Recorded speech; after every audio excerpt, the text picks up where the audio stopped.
Hey, welcome.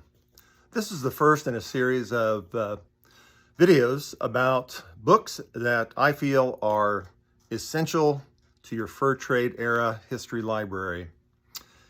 Today I'm starting off with a book that back in the late 1970s was the book, along with the movie. Many of you might remember this one, Jeremiah Johnson, the famous Robert Redford and Sidney Pollack directed film.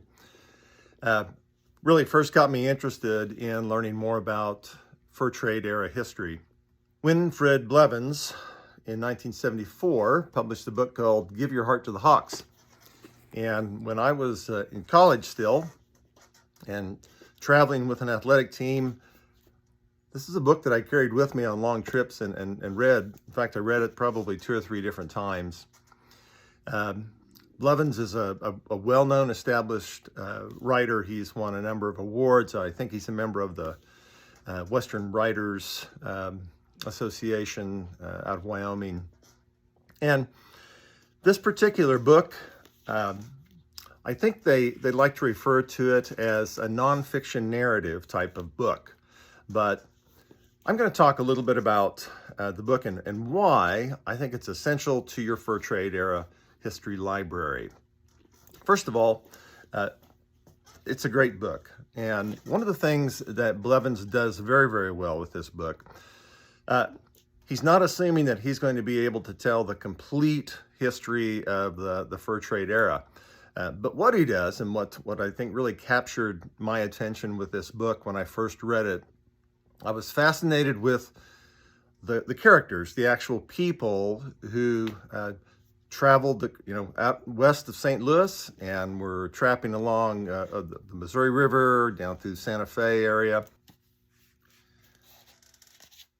I think one of the things that draws many people to fur trade era history and books like this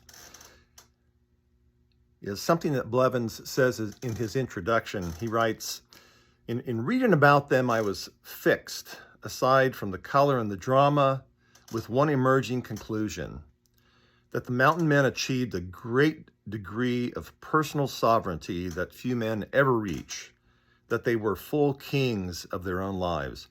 This achievement did not come merely from the fact that they lived far from civilization. It came with an attitude.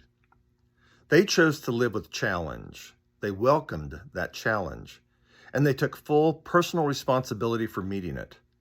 They accepted wholeheartedly the notion that whatever might come to them, good or bad, was of their own doing.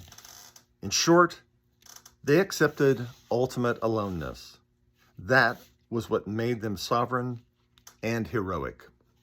Along with being well written, one of the really wonderful things about this particular text that I like is the way Blevins takes the characters, the actual figures in fur trade era history, and uses them to sort of talk about the general period.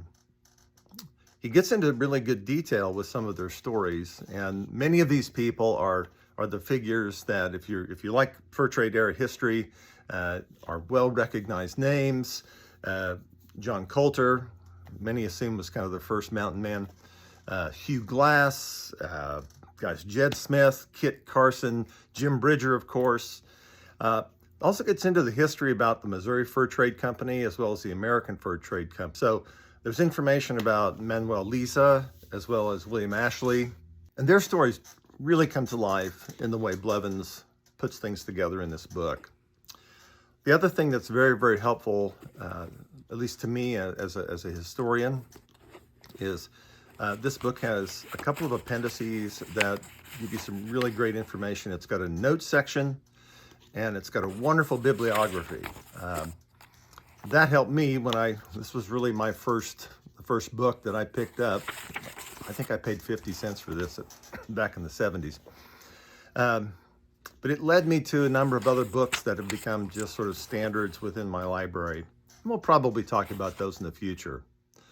But in the meantime, if you've never picked up Win Blevins' Give Your Heart to the Hawks, you really need to do that. Hey, if you like learning more about some of the literary history of the fur trade era, Hit that subscribe button and like my channel. We'll be talking about more books that you need to make essential books in your fur trade library. Thanks a lot. If you'd like to pick up your own copy of Give Your Heart to the Hawks, as well as some of the other books we talk about in the Essential Fur Trade History Library, check the comments below. I've got some links to places where you can either find them or you can buy them. Some are out of print, some you can get pretty easily. But grow your library.